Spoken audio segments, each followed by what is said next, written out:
Assalamualaikum warahmatullahi wabarakatuh. Hai sobat dengerin film dimanapun kalian berada.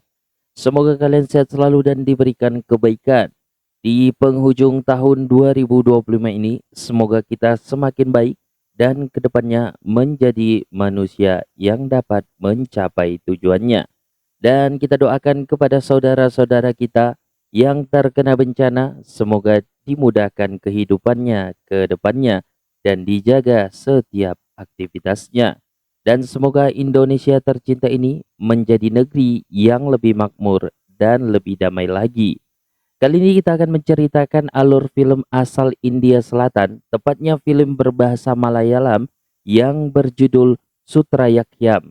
Film ini dibintangi oleh aktor berbakat Sintom Chako dan mengambil latar sebuah desa yang tenang di Provinsi Kerala.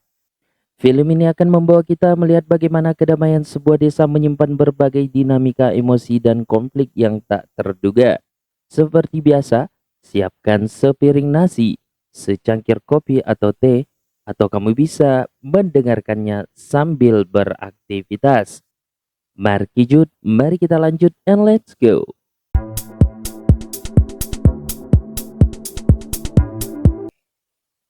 Cerita bermula di sebuah desa yang asri di Provinsi Kerala.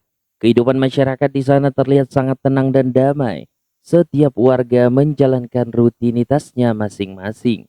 Anak-anak pergi ke sekolah dengan ceria dan kantor polisi setempat pun beroperasi dengan penuh dedikasi untuk melayani masyarakat. Di kantor polisi tersebut kita diperkenalkan dengan seorang kepala polisi yang tegas namun berhati mulia bernama Safir. Ia dibantu oleh tangan kanannya Anwar serta seorang petugas bernama Jaya. Selain menjaga keamanan, Sapir ternyata memiliki sisi kemanusiaan yang sangat besar.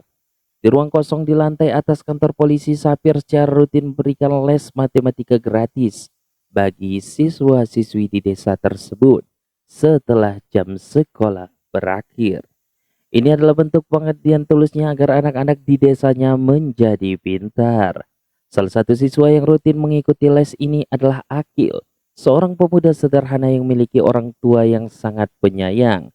Akil sering pergi kantor polisi bersama sahabatnya Nakul. Les matematika ini selalu diakhiri dengan dentuman bel yang dipukul oleh Jaya, menandakan para siswa boleh pulang ke rumah masing-masing. Suatu hari setelah sesi les berakhir, Sapir didatangi oleh beberapa warga desa yang dipimpin oleh ayah Akil. Mereka pun mengeluhkan perilaku warga desa tetangga yang dengan sengaja membuang sampah ke sumur besar di desa mereka. Konflik ini bahkan sempat memicu kekerasan fisik. Sapir pun berjanji akan menangani masalah tersebut dengan adil. Di sisi lain, Akil memiliki seorang kekasih bernama Arya. Hubungan mereka sangat harmonis. Bahkan kedua orang tua Akil sudah menganggap Arya seperti anak kandung mereka sendiri. Namun kehidupan Arya di rumahnya sendiri sangat berbanding terbalik.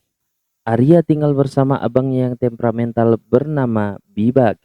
Sejak Arya lahir, Bibak entah mengapa sangat membenci adiknya itu.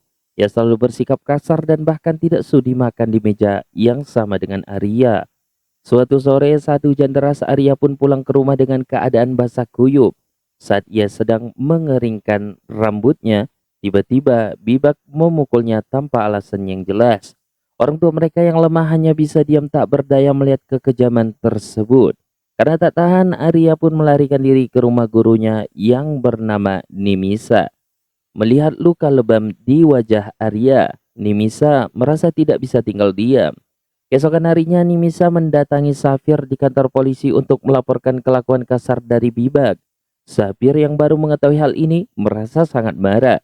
Ia segera memanggil Bibak ke kantor polisi dan berikannya peringatan keras berupa tamparan serta ancaman penjara jika ia berani menyentuh Arya lagi. Sementara itu rutinitas kantor polisi terus berjalan. Jaya dan Anwar sempat menyita sepeda motor milik seorang pemuda bernama Betsy yang baru pulang dari luar negeri karena tidak memiliki surat-surat lengkap.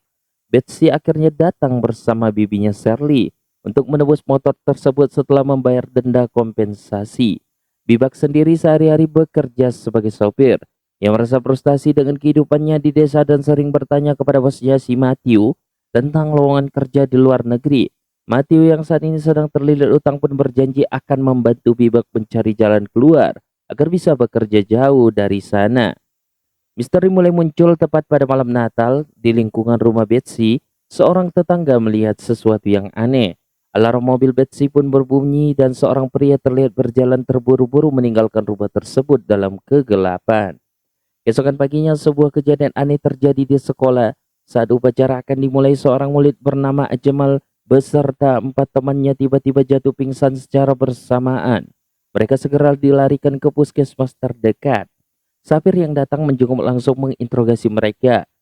Ajmal mengaku bahwa sebelumnya mereka sempat merokok di belakang sebuah toko butik. Di sana mereka menghirup asap yang baunya terasa aneh namun memabukkan.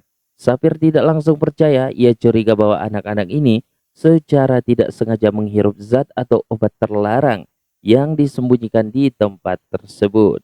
Sapir pun memberikan peringatan keras bahwa ia tidak akan segan-segan memenjarakan siapapun yang terlibat dalam narkoba di desa tersebut. Malam itu di sebuah bangunan tua yang terbengkalai, Akil memberikan kejutan ulang tahun yang romantis untuk Arya. Ia menghias ruangan dengan lampu-lampu cantik, membawakan kue, dan berikan hadiah spesial. Namun momen bahagia itu hancur seketika saat Bibak tiba-tiba muncul. Dengan penuh amarah, Bibak menyerang Arya secara membabi buta. Akil berusaha melindungi kekasihnya, namun Bibak yang gelap mata memukul Akil hingga pingsan. Bibak pun terus menyiksa Arya, bahkan dengan tega menginjak jari tangan adiknya itu, hingga Arya menjerit kesakitan sebelum akhirnya Bibak pergi begitu saja. Saat tersadar, Akil segera membawa Arya yang bersimbah darah ke rumah Nimisa. Dengan paniknya Nimisa langsung melarikan Arya ke rumah sakit. Keesokan harinya suasana desa tampak biasa saja. Namun bangku sekolah Arya pun kosong. Rasa benci Akil kepada Bibak sudah mencapai puncak. Ia bertekad untuk memberikan pelajaran keras agar Bibak tidak lagi menyakiti Arya. Mengetahui kebiasaan Bibak yang sering membuang sampah sembarangan ke dalam sumur tua, Akil memasang 2 jebakan tikus di dekat bibir sumur pada malam hari. Tak lama kemudian Bibak datang membawa kantong sampah. Naasnya kaki Bibak terkena jebakan tersebut hingga ia kehilangan keseimbangan dan jatuh terperosok ke dalam sumur. Bibak pun tewas seketika. Akil yang melihat kejadian itu membeku. Ia hanya ingin memberikan pelajaran, bukan mencabut nyawanya. Hari-hari berikutnya menjadi neraka bagi Akil. Ia pun dihantui rasa bersalah yang luar biasa hingga jatuh sakit. Safir yang curiga karena Akil dan Arya tidak datang ke les matematika mendatangi rumah mereka. Ia menemukan Akil yang tampak trauma dan Arya yang menderita luka fisik yang sangat parah sekali. Safir juga baru mengetahui bahwa Bibak sudah menghilang beberapa hari. Di tengah penyelidikan hilangnya Bibak, Safir menemukan masalah lain. Ia pun memergoki truk milik butik Charlie yang hendak membuang limbah kimia ke sumur tua tersebut. Atas dasar keamanan, Safir memerintahkan agar sumur itu segera ditutup total dengan tanah. Dari kejauhan Akil menyaksikan proses penutupan itu dengan perasaan berkecamuk karena rahasia gelapnya kini tertimbun di bawah tanah. Namun sebuah petunjuk tak terduga muncul dari tugas sekolah. Ajmal, salah satu murid Safir, menemukan sebuah benda logam berwarna abu-abu di halaman belakang rumahnya dan menjadikannya bagian dari proyek pameran sains. Saat melihat benda itu, insting polisi Safir pun bekerja. Benda itu ternyata adalah sebuah pacemaker atau alat pacu jantung.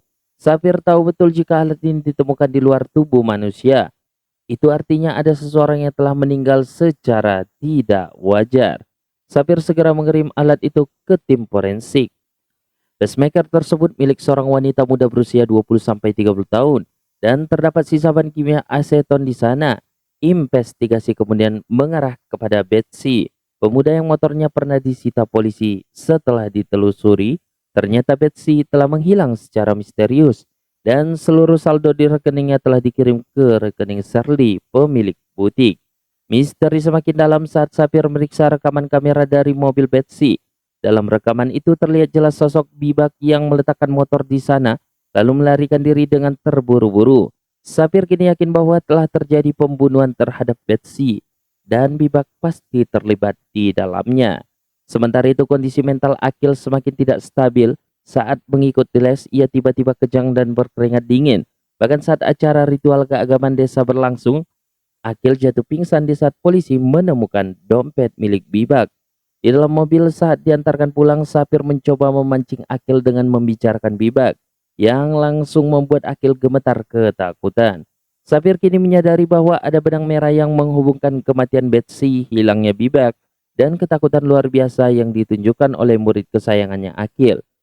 Kecurigaan Sapir semakin mendalam saat menemukan aliran dana besar dari rekening Charlie ke nomor rekening Matteo.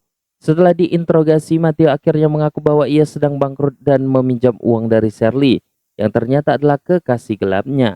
Sapir juga baru menyadari bahwa butik milik Shirley sebenarnya sudah bangkrut dan ditutup secara diam-diam. Sapir segera bertindak, ia menemui Master, mertua dari Shirley, dan beritahukan bahwa kemungkinan besar Betsy telah dibunuh. Melalui desakan Master, Shirley akhirnya datang ke kantor polisi dan tak bisa lagi mengelak.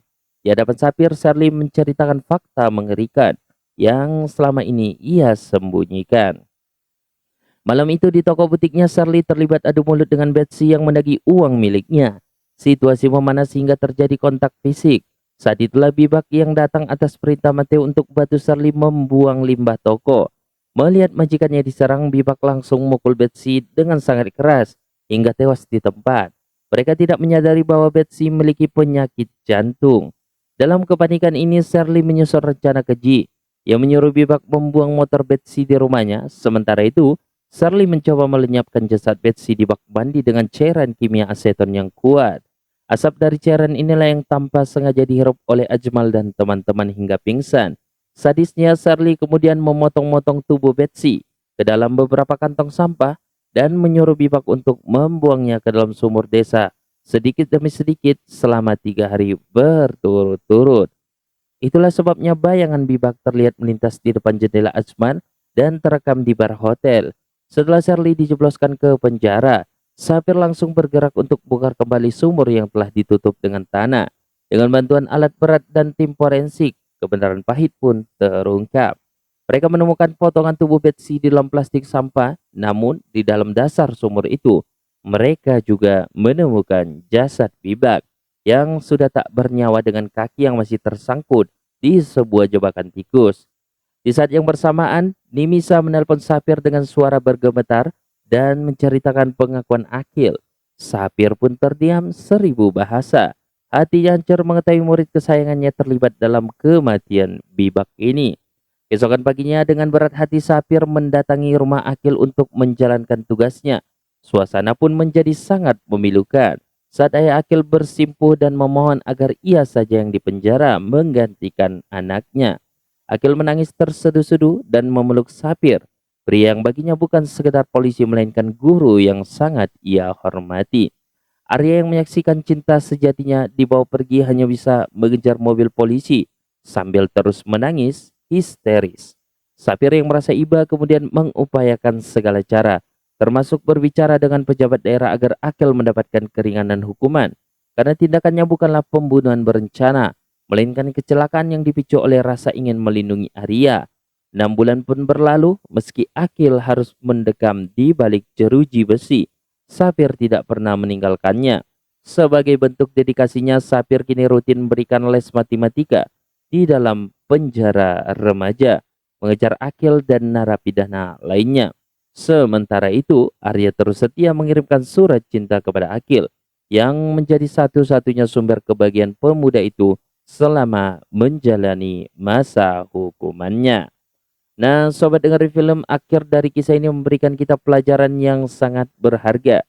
Terkadang dalam hidup kita melakukan kesalahan yang berakibat fatal, namun penyesalan berlebihan tidak akan mengubah apapun juga. Hal terpenting adalah berani bertanggung jawab dan menjadikan kesalahan tersebut sebagai pembelajaran besar agar kita menjadi manusia yang lebih baik di masa depan. Keadilan mungkin terasa pahit bagi Akil, namun kejujuran telah membebaskan jiwanya dari rasa takut yang menghantuinya. Terima kasih telah menyimak misteri film dari Sutra Fakiam ini sampai tuntas. Jangan lupa untuk like, share, dan subscribe channel ini. Terima kasih. See you. Assalamualaikum.